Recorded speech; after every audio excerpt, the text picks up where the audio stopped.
the other semi-final, Dublin won 17, Monaghan 13. 7 points is probably not a fair reflection of how the game went. You were in there. You saw it. What was it like? What was the atmosphere like? It was deadly atmosphere. It was the first Dublin game I've been at in a long time where they were probably out-supported, I'd say, by the Farney faithful. They were ravenous, and they were, it's very, very similar to what Derry produced yesterday. It was obviously a far more cagey game, but Monaghan got themselves into the position that they wanted to be in. They probably went with, they went with Manze from the start, and they went with some of the older players, Darren Hughes, etc., from the start. And they probably were missing that kick at the end. That, like, McManus took a ball on maybe 67, 68 minutes, and you're just thinking he was fouled at one stage in it, maybe out around the 65 or that. He didn't get the free.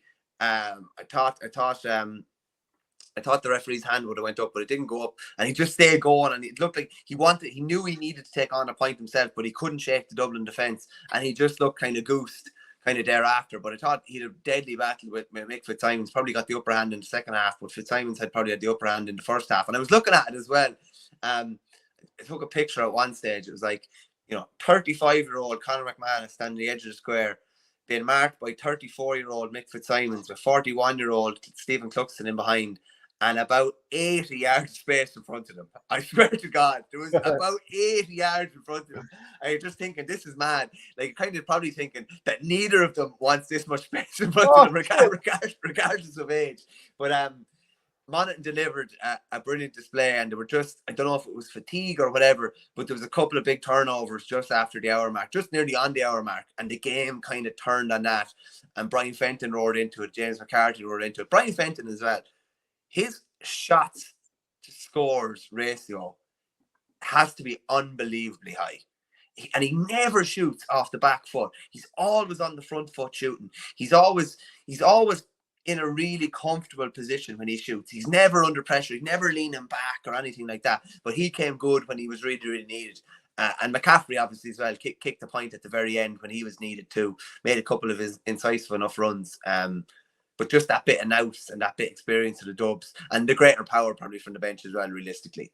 Yeah, we were writing about it at OurGame.ie as well. And I just, like, I don't feel that these Dublin players, like these iconic names, and you've mentioned some of them, that they're dominating games the way they were before, but they're producing moments that are massive. Like James McCarthy, some of those trademark bursts, Brian Fenton, the points that you mentioned. Even, at times Con was excellent and at times he was quiet, but even that ball he gave for Dean Rock at the very end was huge. And obviously it finished off the game. Rock didn't get it in at the first time of asking, but he eventually got it in. And another point I want to make is Jack McCaffrey. That whole decision over 45. To me now, the referee or the officials looked up at the screen. They saw the replay and they realised, okay, this isn't a 45. And that's why it wasn't given. And last week we had the incident between Clare and Kilkenny, and the decision was overturned because of that as well. And it just kind of, I think it's ramming home more and more the importance that let's just use the video technology if it's there, because a lot of the time you see the referees going into chat to the umpires. They spend 30 seconds messing around anyway. So why not just do the same thing and just use the video technology if it's there? Like, let's say it's a 45, and normally it takes 30 to 40 seconds for the player to go out and take it. Okay, while that's happening, we'll have a quick little check and just tell the player to hold on a second. It'll probably only add another 10 seconds. Why not? Yeah, the only, I tell you what, an issue I thought was the worst I've ever seen it in Croke Park the other day. I know they don't, like, they've made this edict of not showing controversial incidents on the big screen. For fear of what? I'm not really sure. Okay. So the flip side of that is we've had brawls in Hill 16 recently, so it might lead to more brawls because there are a certain amount of immature people out there or people that have been drinking for hours. That's a fair point. Okay, that's a fair point. But I was looking. I hadn't a screen in front of me in Croke Park. It was kind of up the back in the media area. I wasn't deemed, one of the esteemed lads down the front to have their own little screen that can check on all the incidents in real time. So I was relying on the big screen. And it was a waste of time. There was none of the calls. I'm surprised that the McCaffrey 45 was even on the big screen, because they usually wouldn't be. And I was only thinking from a punter's point of view, if you're after paying 40 quid to get into that game, and when you go to the All-Ireland final, you're going to pay 90 quid to get in as a regular punter, if you're anywhere in the terraces, and you can't even watch a replay of something that might be in any way contentious, To me, that's absolutely bizarre. But on your point of if the technology is there, use it. Definitely. I just think they need to be way looser on what they're showing on the big screen, and they need to show these incidents. Like, I'll put you this way: like, would you rather not show the incident on the big screen and not give the referee the chance to potentially overrule it, and what could be a game-defining incident? Just give them the opportunity if it's there. That would be kind of my view on it. Also on the big screen, I think you might have said this before, but Rory Beggan obviously goes forward the whole time. It's fascinating to see him run back the pitch. He's not looking at the play. He's just looking up at the big screen to see where the ball is. So like he's just jogging like that. And if the ball is flying around the middle of the field, he starts sprinting. But if it's not and it's a ponderous build-up, he's just jogging like that, looking up at the big screen. I just thought it was fascinating, and it was a great way to use technology. Yeah, after the game, I think Vinnie Corey was talking, and he was been asked about Manze, and he said there's more in the tank for him, and he's probably looking to get Darren Hughes, who's 36, and Carl O'Connell, who's 35, back next year. And in terms of the players, he says, I don't see why not. You've seen there today, there was younger boys coming off tight, but the older boys weren't coming off at all. Darren Hughes, Carl O'Connell and Conor McManus played 70 minutes plus, and some of them played against Armagh, 70 minutes plus extra time. I wouldn't be rushing to judgments there. I think there's more in the tank in them boys, absolutely. If you're playing a full 70 or 90-minute game this year, in another few months' time, you're fit to do it again. Some of them boys have given a lot of service. It will be completely their decision, but we'll not be dragging them away, that's for sure. If you're a manager and you've gotten, like we talked earlier about the disadvantage if you get appointed late. Vinnie Corey, for a finish, it was almost like he was taking on the job that nobody wanted. What a job he's done. And he definitely wants to keep as much of that panel together, because you saw when some of the other players were brought off the bench and brought in that they didn't get that same bounce. I wonder actually if Corey could go back and do it again, would he have started McManus on the bench, knowing that maybe there was an opportunity when, Fitzsimons, who's been unbelievable for Dublin over the years, that he might come in a bit fresher on a 34-year-old in the second half, and maybe he would have had a bit more of a bounce. Like Desi Ward, I thought it didn't happen for him at all. I wondered, was Jack McCarron, even though his form has been up and down, would he have been a better player to start in this game? My only thoughts on that are, I think Corey set up the team to be in with a chance coming down the stretch. And it's one thing, what's the point in bringing on Conor McManus when you're 4 or 5 down? Potentially, that's my own. So you're really robbing Peter to play Paul there. It's a really kind of difficult one. I'd much rather be in the game and give yourself a chance, and they just weren't able to execute in the last. It's very similar to 2 games over the weekend. Monaghan got to 13 points, probably around the hour mark, didn't score. Derry got to 150. They were 114 and didn't score for a long time until McGuigan's free at the very, very end. So they struggled for scores in that kind of last kind of couple of minutes. But we probably got the final.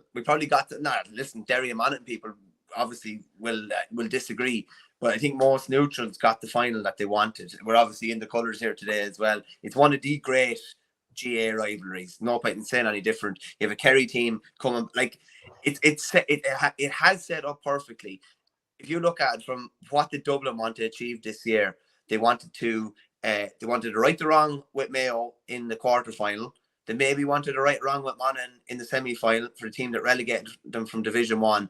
And let's call it a spade. Mannion, McCaffrey and Cluxton came back because they looked at Kerry winning the All-Ireland last year and it sickened them. Let's call it a spade. That's a fact. And Jack O'Connor said as much in the press conference after yesterday. Them boys didn't come back from the crack. They came back to dethrone Kerry. And now it's set up. It's all the Dubs, all the old guard is back to try and dethrone Kerry. Like, what an achievement it would be for Kerry to go and do back-to-back. And then on the flip side of it, what an achievement it would be for McCarthy, Fitzsimons, Cluxton and co to get 9 All-Irelands. Like, there is some amount at stake in this All-Ireland. Yeah, and just a reminder, these jerseys are brought to you by orgaretro.com. Use the promo code OurGame and you'll get 15% off. 1234, Hurling 1234 says, lads, what do you make of one Crokes player in the Dublin 26? They were in the last 2 Club All-Ireland finals. That is an interesting point, actually, isn't it? Craig Diaz. Paul Lanning's the only one in 26. Yeah. Yeah, Diaz has been in around there, all right. Yeah, I suppose it's probably a bit of a sign of club. There are massive differences between the club and county game. You could have a brilliant club team, lads performing to an unbelievably high level. They might just be below that county level, but they could still be the best club team in the country as they are.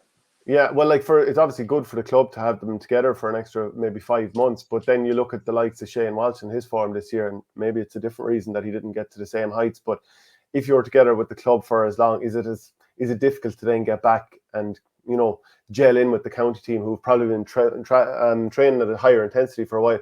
You look at the Ballygunner lads there for a couple of years, the likes of Ian Kenny, and there's probably Peter Hogan and a couple more who were so good with the club, and then I don't know, maybe they were jacks, just in bits banjaxed after a full club season, and maybe they struggled to get back in, or maybe other lads had the jersey and that kind of stuff. So it might have something to do with that as well. I think it's funny you say that because Evan Comerford was the number 2 for Dublin maybe 2-3 years ago and wasn't been picked by Ballymun because Sean Curry was playing all the league games.